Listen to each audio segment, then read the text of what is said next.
O que é o Scrum, afinal? Scrum é um framework simples para gerenciar projetos complexos. Ficou complexo isso, né? Ok, deixa eu te explicar melhor então. Como eu posso saber se o meu projeto é complexo o bastante para usar Scrum? Esse gráfico mostra uma relação entre o conhecimento dos requisitos e das tecnologias envolvidas no projeto. Quanto mais conhecemos os requisitos e a tecnologia usada, mais previsíveis são as atividades necessárias para realizar o projeto. Então, quando temos domínio da tecnologia e temos um bom conhecimento dos requisitos, podemos usar metodologias com processos bem definidos, como, por exemplo, as metodologias em cascata, onde uma fase é iniciada após a outra. Agora, conforme a gente conhece menos os requisitos, ou conforme a tecnologia vai sendo mais complexa, o que dificulta o domínio da mesma, temos um cenário caótico. E é neste cenário caótico que o Scrum é melhor aplicado. Agora, se você não conhece os requisitos, tampouco a tecnologia, temos uma total anarquia, e aqui é impossível realizar projeto. O Scrum possui 3 pilares fundamentais. Primeiro, a transparência. A transparência no Scrum é muito evidente. Todos têm conhecimento dos requisitos, dos processos e do andamento dos projetos. O segundo pilar é a inspeção. O tempo todo é inspecionado o que está sendo feito no projeto, seja nas reuniões diárias ou no Sprint Review. E por fim, a adaptação. Você vê a adaptação no Scrum de 2 formas. Primeiro, o produto que está sendo construído no projeto sofre adaptação constante conforme as mudanças vão acontecendo. Segundo, desde que preservados os valores e práticas, você pode adaptar o processo do Scrum para a realidade da sua empresa. Além dos 3 pilares, temos as práticas fundamentais para a adoção do Scrum. Primeiro, os 3 papéis básicos: Product Owner, Scrum Master e Dev Team. Se não tiver esses 3 papéis, não tem Scrum. Depois, os eventos básicos: planejamento do sprint, a execução do sprint, as reuniões diárias, a revisão do sprint e a retrospectiva. E, por fim, estes são os artefatos gerados: o Product Backlog, o Sprint Backlog e a entrega parcial do produto. Vamos entender melhor o que é cada um desses itens. Primeiro, os papéis. O Product Owner é o ponto central com poderes de liderança sobre o produto.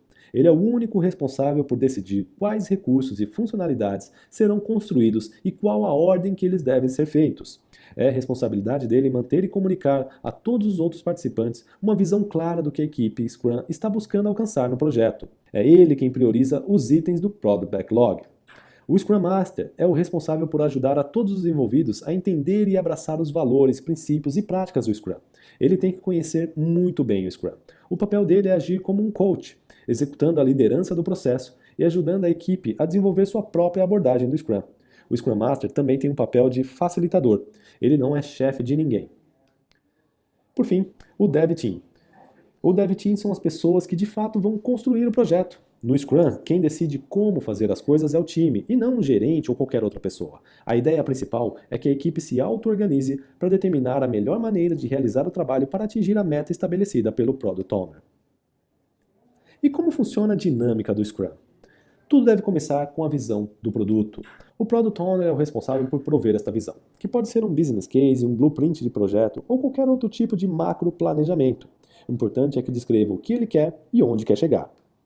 Em seguida, deve-se desmembrar esta visão em todas as funcionalidades que são necessárias. Esta lista de funcionalidades é chamada de Product Backlog. O Scrum Master, atuando como coach, auxilia o Product Owner nessa tarefa. Estas funcionalidades são ordenadas por prioridade. Entenda aqui prioridade como aquilo que agrega mais valor ao negócio. Essa priorização é responsabilidade do Product Owner. Para fazer isso, novamente não tem um template, um modelo ou qualquer definição específica de como fazer. Algumas pessoas fazem isso no Excel, outras usam sistemas específicos. Em resumo, faça do jeito que for melhor para você. O importante é ter, de alguma forma, uma lista de requisitos priorizada. O projeto é planejado em sprints, que são períodos de tempo onde alguns itens selecionados do Product Backlog serão construídos e entregues. Para planejar os sprints, devemos obedecer uma outra regra básica do Scrum, que são os eventos de duração fixa, também chamados de time boxing. O que isso quer dizer? Que o ideal é que todos os sprints tenham uma duração fixa e que tenham a mesma duração. Normalmente, os sprints têm duração entre 2 e 4 semanas. Antes de cada sprint começar, é feita uma reunião de planejamento dos sprints, também chamada de Sprint Planning, onde é criado o backlog da sprint. Com base na capacidade e velocidade da equipe Scrum, é definido quantas funcionalidades podem ser completamente construídas no tempo do sprint. Vamos entender então como funciona essa dinâmica. Primeiro, o backlog priorizado é selecionado as funcionalidades que serão feitas durante o sprint. Depois do término do sprint, é esperado que um incremento do produto seja entregue. Se for um sistema, uma parte funcionando do sistema deve ser entregue neste momento. É importante notar que os próximos itens a serem desenvolvidos não foram escolhidos de forma aleatória, e sim seguindo a ordem de importância definida pelo Product Owner.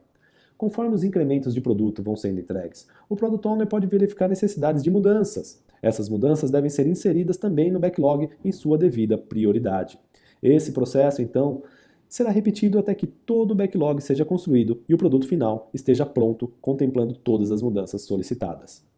Todo dia é feita uma reunião de 15 minutos, onde cada membro do time deve responder a 3 perguntas básicas. O que eu fiz ontem, que ajudou o time a atingir a meta do sprint? O que eu vou fazer hoje para ajudar o time a atingir a meta do sprint? E existe algum impedimento que não permita a mim ou ao time atingir a meta do sprint? Ao responder essas 3 questões, todos conseguem visualizar de uma maneira geral como está progredindo o trabalho do sprint.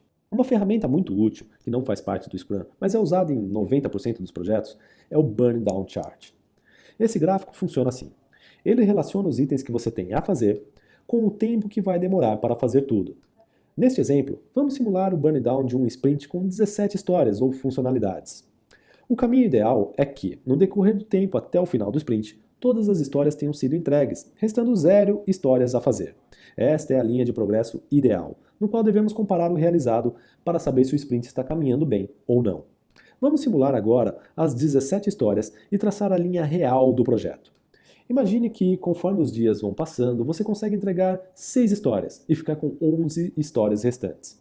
Neste exemplo, como a linha está abaixo da linha ideal, significa que, neste momento, o seu sprint está adiantado, ou seja, entregou mais do que era esperado para este momento. Se continuar assim, terminaria antes da data planejada.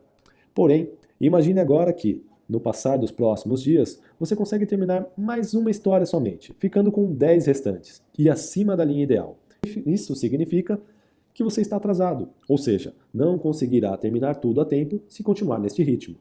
Mas, com base nesta informação, a equipe acelera no final e consegue entregar tudo até um pouco antes do tempo. Outra ferramenta muito útil é o Kanban Board. Kanban também não faz parte do Scrum, mas o Scrum pode se beneficiar muito do quadro de Kanban para promover a gestão à vista e a transparência. A ideia é que se possa visualizar aqui o fluxo de trabalho que está sendo feito. Este quadro pode ser feito tanto usando softwares próprios para isso, como até mesmo uma lousa ou parede onde se possa colar os post-its que representam cada uma das funcionalidades do backlog. No final do sprint, existem 2 atividades adicionais que são fundamentais. Uma delas é chamada de Sprint Review. O objetivo desta atividade é validar e adaptar o produto que está sendo construído. É verificar se o que está sendo feito está de acordo com o esperado. É a apresentação daquilo que foi feito no sprint. E é aqui que surgem as mudanças. É aqui que o Product Backlog é atualizado. Enquanto o objetivo do Sprint Review é verificar necessidades de adaptação no produto, a retrospectiva tem como objetivo verificar necessidades de adaptação no processo. É aqui que a gente vai ver o que foi feito, que foi positivo, e o que foi feito, o que foi negativo, o que devemos melhorar e o que devemos parar de fazer.